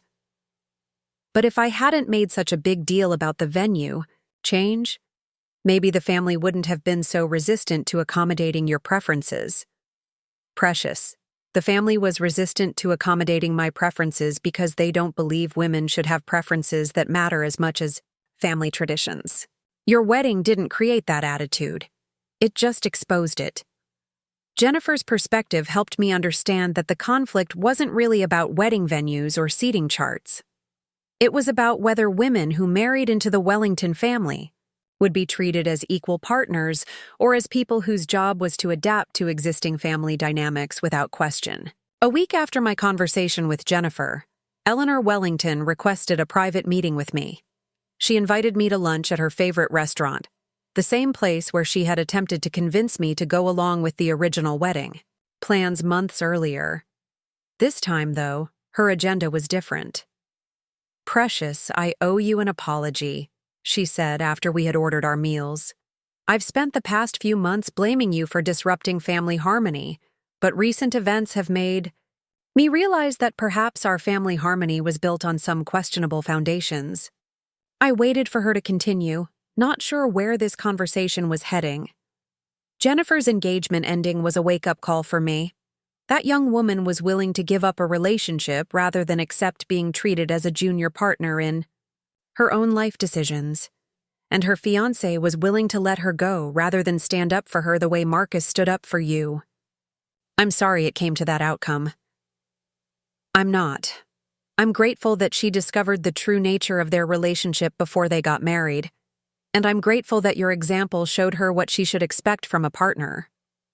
Eleanor paused, choosing her words carefully. I've been married for 62 years, Precious. I love my late husband dearly, but I have to admit that our marriage was very much a product of its time. I adapted to his family's expectations. I prioritized their traditions over my own preferences, and I taught my children to do the same. It never occurred to me that this approach might not be serving the women in our family. What changed your mind? Watching Marcus support you, even when it was difficult. Seeing how much stronger your marriage is because it's built on mutual respect rather than traditional gender roles. And frankly, observing how miserable Jennifer became when she tried to follow the path I had recommended. Eleanor went on to explain that she had been having conversations with other women in the family, including Patricia and several of Marcus's aunts. Many of them had admitted that they had sacrificed their own preferences and dreams to maintain family harmony, and that they weren't sure the trade-off had been worth it. We've been operating under the assumption that family unity requires women to be flexible while men remain unchanged, Eleanor said. But watching your marriage, seeing how much happier Marcus is when he's with a partner who challenges him to be better, has made me question whether our approach was actually serving anyone well. The conversation was surreal. Eleanor Wellington, the woman who had spent months trying to convince me to accept a secondary role in my own wedding planning, was now acknowledging that her entire approach to family dynamics had been flawed. "What does this mean for future family events?" I asked. "It means that we need to learn how to accommodate different approaches to celebrating love and commitment. It means that women who marry into this family should be treated as equal partners, not as people who need to prove their worthiness by adapting to our existing traditions." And Patricia, how does she feel about this change in perspective? Patricia is still adjusting. She's spent 30 years building a reputation as someone who knows how to plan perfect society weddings, and your success with a different approach challenged her professional identity as well as her personal beliefs. But she's starting to understand that there's more than one way to create a meaningful celebration. 6 months after our wedding, the transformation in family dynamics was remarkable. Sarah and David announced their engagement, and when Sarah expressed interest in having their reception at a historic mansion in the Hudson Valley rather than at the country club, Eleanor not only supported the choice, but offered to help with the planning. "I want Sarah to have the wedding she's dreaming of," Eleanor told me when she called to ask for recommendations for vendors who had worked at the Cornerstone. "I want her to feel like her preferences matter, like her vision for her wedding day is valued." Patricia also underwent a significant change in her approach to event planning. She began marketing herself as someone who specialized in personalized celebrations that reflected couples' individual styles rather than adhering to strict social protocols.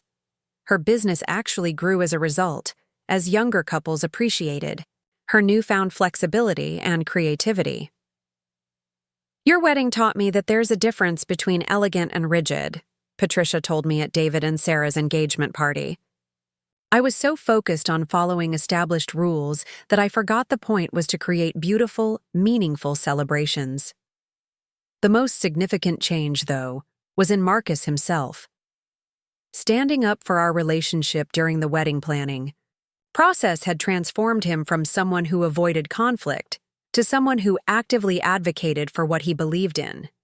He became more assertive at work, more confident in his decision-making, and more comfortable with taking stands that might be unpopular but were morally correct.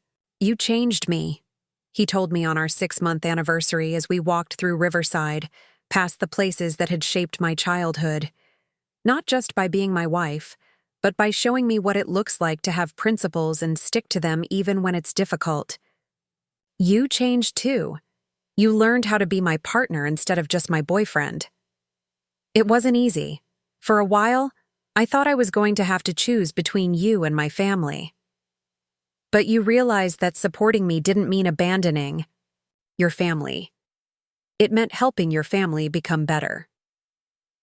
The real validation of our approach came a year after our wedding, when we received a thank you card from a young woman named Maria Santos. Maria was marrying Marcus's youngest cousin, and she had heard the story of our wedding through family gossip. She wrote to thank me for showing her that it was possible to honor family while still honoring yourself.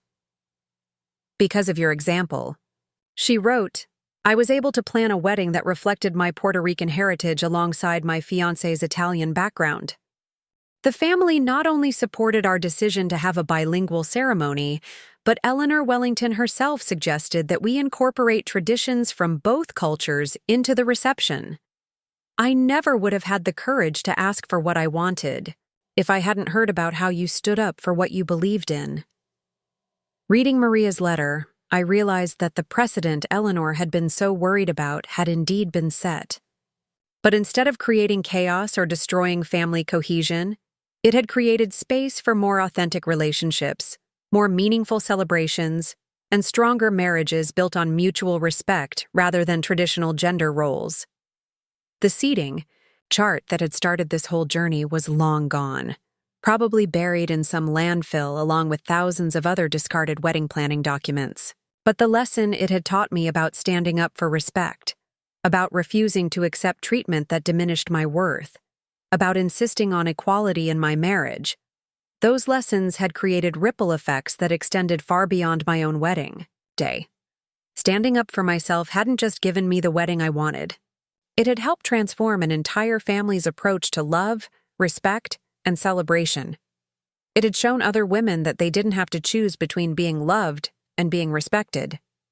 And it had proven that sometimes, the most loving thing you can do for a family is to refuse to enable their dysfunction, even when that refusal creates temporary conflict. As I looked back on the year since our wedding, I knew that every difficult conversation, every moment of standing firm against pressure to compromise my principles, every instance of choosing respect over approval had been worth it. Because I hadn't just planned a wedding. I had established the foundation for a marriage, and that foundation was built on the understanding that love without respect isn't really love at all. The front row seats where my family had sat during our ceremony had been more than just chairs. They had been a symbol of the kind of life I was choosing to build, the kind of relationships I was choosing to maintain, and the kind of woman I was choosing to be. And a year later, I was still proud of that choice. 2 years after our wedding, I was sitting in my office at the Cornerstone reviewing applications for our new scholarship fund when Isabella knocked on my door with an expression I couldn't quite read. "Precious, you have a visitor. Someone you'll want to see." Standing in the doorway was a young woman about my age, professionally dressed but with nervous energy radiating from every fiber of her being. She looked familiar, but I couldn't place where I might have met her. "Ms. Wellington, my name is Keisha Brooks. I was a server at your wedding reception 2 years ago." The memory clicked into place. Keisha had been part of the catering team that night, and I remembered her because she had complimented the decorations and asked thoughtful questions about the venue during her breaks. "Of course. Keisha, please come in. What brings you here?" "I'm getting married next month, and I was hoping you might have some advice. You see, I've been following your story through the local news articles about the Cornerstone, and what you did with your wedding planning has inspired something I'm trying to do with mine." Over the next hour, Keisha told me about her engagement to a man named Derek, whose family owned several successful businesses in Westchester County. Like my situation with Marcus, the class differences had created tension around wedding planning, with Derek's mother insisting on an expensive venue and formal reception that would reflect their family's social status. "She keeps telling me that this wedding will be Derek's introduction to their business network and that it needs to make the right impression," Keisha explained. "But the venue she chose costs more than I make in a year, and when I suggested alternatives, she told me I needed to think about what was best for Derek's career, not just what I wanted." "What does Derek say about all this?" "He says he wants me to be happy, but he also says his mother knows about these things, and maybe I should trust her judgment. He doesn't understand why the venue matters so much to me." Keisha went on to explain that she had grown up in foster care and had been working her way through college when she met Derek. The wedding venue his mother had chosen was beautiful but sterile, the kind of place that would intimidate rather than welcome the small group of friends and mentors who had become her chosen family. "I want to get married at the community center where I volunteer. It's where I learned what family really means, where I figured out what kind of person I wanted to be. But Derek's mother says it's not appropriate for their family's social circle." Listening to Keisha's story, I felt a familiar anger rising in my chest. Here was another young woman being told that her background, her values, and her chosen family weren't good enough for the family she was marrying into. Here was another mother-in-law trying to use wedding planning as a way to establish control and hierarchy. "Keisha, what does your heart tell you to do?" "My heart tells me to fight for what I want, but my head tells me that maybe I should just go along with it to keep the peace." I love Derek, and I don't want to create problems for him with his family. Can I tell you something? Keeping the peace by sacrificing your own values doesn't actually create peace. It creates resentment that will poison your marriage for years to come. I shared some of my own experience with Keisha about the seating chart that had been my breaking point, about the decision to move our wedding to the cornerstone, about the family drama that had followed, but also about the stronger marriage that had resulted from standing up for what we believed in. The question you have to ask yourself is this: do you want to start your marriage by teaching Derek's family that your preferences don't matter? Or do you want to start it by establishing that you're an equal partner who deserves respect? Keisha left that day with renewed determination to fight for the wedding she wanted. 2 weeks later, she called to tell me that she had spoken with Derek about her concerns, and that he had surprised her by admitting he wasn't comfortable with his mother's venue choice either. He said he'd been worried about the cost and the formality, but he didn't know how to tell his mother without hurting her feelings. When I explained why the community center was important to me, he realized that he wanted our wedding to reflect our values, not his mother's social ambitions. Derek had supported Keisha in a conversation with his mother that had been difficult, but ultimately productive. They were having their wedding at the community center, with a reception that would focus on celebrating their love story rather than impressing business contacts. I wanted to thank you for showing me that it was possible to stand up for what I believed in without being disrespectful or ungrateful. Your example gave me the courage to ask for what I wanted. A month later, Marcus and I attended Keisha and Derek's wedding at the Riverside Community Center. It was a beautiful celebration that perfectly reflected who they were as a couple. Authentic, warm, and focused on the people who had supported them through their individual journeys and their relationship. Derek's mother had not only attended, but had contributed to the planning process in ways that honored Keisha's vision rather than overriding it. She told me that watching how happy Derek was during the planning process made her realize that her way wasn't the only right way, Keisha told me during the reception. She said she'd rather have a son who was genuinely excited about his wedding than one who was just going through the motions to meet her expectations. Keisha's wedding was one of dozens that had been influenced by the story of our own celebration. Over the 2 years since our marriage, I had received letters, emails, and phone calls from women across the country who had heard about our venue change and had found the courage to make their own stands for respect and equality in their relationships. Some of them were dealing with controlling future mothers-in-law like I had been. Others were fighting against cultural traditions that relegated women to secondary roles in their own wedding planning. Still others were navigating class differences, religious conflicts, or family dynamics that threatened to overshadow their own preferences and values. But they all had one thing in common. They had realized that how you plan your wedding sets the tone for how your marriage will function, and they weren't willing to start their marriages by accepting disrespect. The cornerstone had become something of a destination for couples who wanted to create meaningful, personalized celebrations. Isabella had developed a reputation for helping couples navigate family pressures while staying true to their own visions, and we regularly hosted workshops on wedding planning that emphasized communication, boundary setting, and creating celebrations that reflected couples' values rather than family expectations. "You've started a movement," Marcus told me one evening as we walked through the venue space, looking at the photos on the walls from dozens of weddings that had been held there over the past 2 years. "You've shown people that it's possible to honor family while still honoring yourself." The transformation in Marcus's own family had been remarkable to witness. Patricia had completely restructured her event planning business to focus on personalized celebrations rather than traditional society weddings. Eleanor had become an advocate for treating daughters-in-law as equal family members rather than newcomers who needed to prove their worthiness.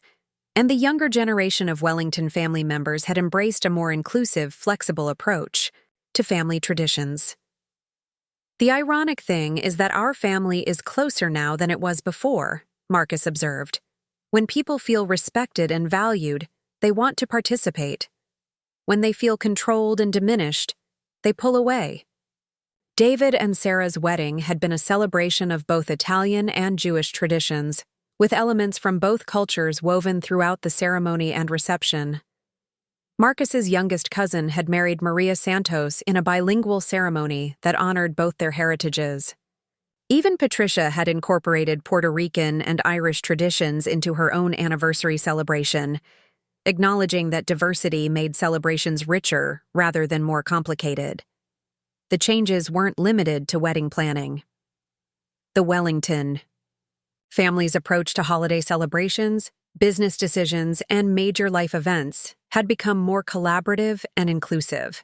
Women's voices were valued, different perspectives were welcomed, and family unity was built on mutual respect rather than adherence to rigid traditions. "You didn't just change our wedding," Eleanor told me at a recent family gathering. "You changed our family. You showed us that love is stronger when it's built on equality, and that traditions are more meaningful when they evolve to include everyone." But perhaps the most significant change was in my own confidence and sense of self-worth. Standing up for my values during our wedding planning had taught me that I could navigate difficult conflicts while maintaining my integrity. It had shown me that speaking up for what I believed in didn't make me difficult or demanding, it made me strong. That strength had carried over into every other area of my life. At work, I had been promoted to senior financial consultant and had started specializing in helping women achieve financial independence. I had joined the board of the Riverside Community Development Corporation and was working on initiatives to increase homeownership in working-class neighborhoods. I had even started speaking at conferences about the importance of financial literacy for young women. "You're not the same person who got that seating chart 2 years ago," my grandmother observed during one of our weekly coffee dates. "You were always strong, Mija, but now you know you're strong. There's a difference." She was right. The woman who had discovered her family was relegated to the back row of her own wedding reception had been hurt and angry, but uncertain about how to respond. The woman I had become was clear about her values, confident in her worth, and unafraid to speak up when something wasn't right. That confidence had been tested again and again over the past 2 years, in situations that had nothing to do with wedding planning. When a colleague had taken credit for my work on a major project, I had addressed it directly rather than suffering in silence. When a contractor had tried to overcharge me for renovations at the Cornerstone, I had negotiated firmly and fairly rather than accepting whatever price he quoted. When a family friend had made dismissive comments about my marriage to Marcus, suggesting that I had married up and should be grateful, I had calmly but clearly explained why that perspective was both inaccurate and offensive.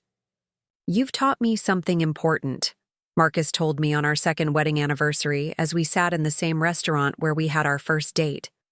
"You've taught me that conflict isn't always bad. Sometimes conflict is necessary to create something better." "What do you mean?" "I used to think that avoiding confrontation was the same as keeping peace.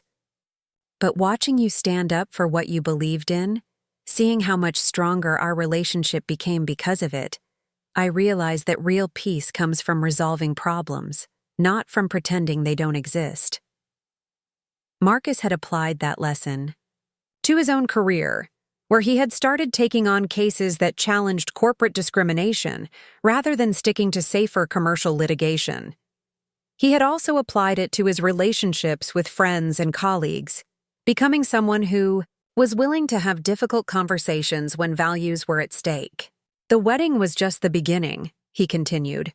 "It taught us how to be partners who support each other's growth, even when that growth requires us to confront uncomfortable truths." As we celebrated our anniversary, I thought about the journey that had begun with a seating chart and had led to a complete transformation in how I understood my own worth and power. The woman who had silently accepted being treated as a secondary character in her own life story had become someone who insisted on being the author of her own narrative. The ripple effects continued to spread. Just last month, I had received An invitation to speak at a national conference for wedding planners about creating inclusive celebrations that honor all family members equally. A women's magazine had contacted me about writing an article on setting boundaries with difficult in-laws. And a publisher had reached out about the possibility of writing a book about turning wedding planning conflicts into opportunities for building stronger marriages. "You've given other women permission to value themselves," Isabella told me, as we planned the details for our latest workshop on navigating family dynamics during wedding planning. "You've shown them that they don't have to choose between being loved and being respected." The workshop had a waiting list of over 50 couples, many of them dealing with similar conflicts to the ones Marcus and I had faced. They came from different backgrounds, different cultures, different socioeconomic situations, but they all shared the same desire to create celebrations that reflected their values while maintaining family relationships. "The beautiful thing about what you've started," Isabella continued, "is that it's not just about weddings. It's about teaching people that they have the right to be treated with dignity in all their relationships."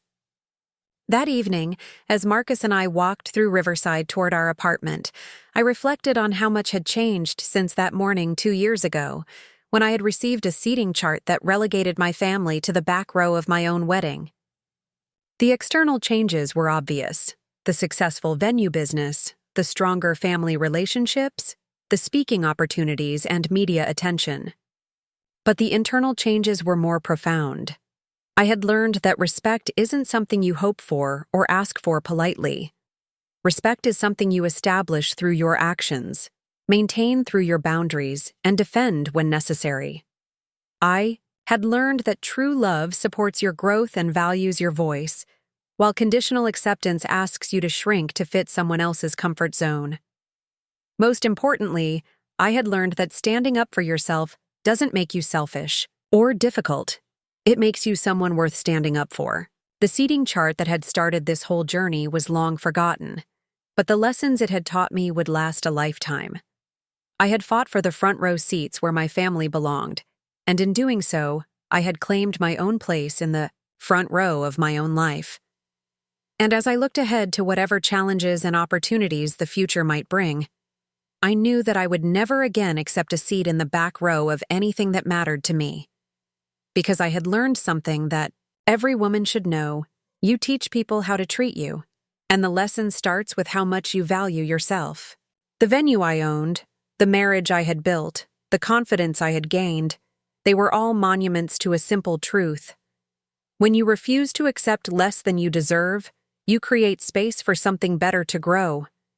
And sometimes, that something better changes not just your own life, but the lives of everyone around you. Up next, you've got 2 more standout stories right on your screen. If this one hit the mark, you won't want to pass these up. Just click and check them out.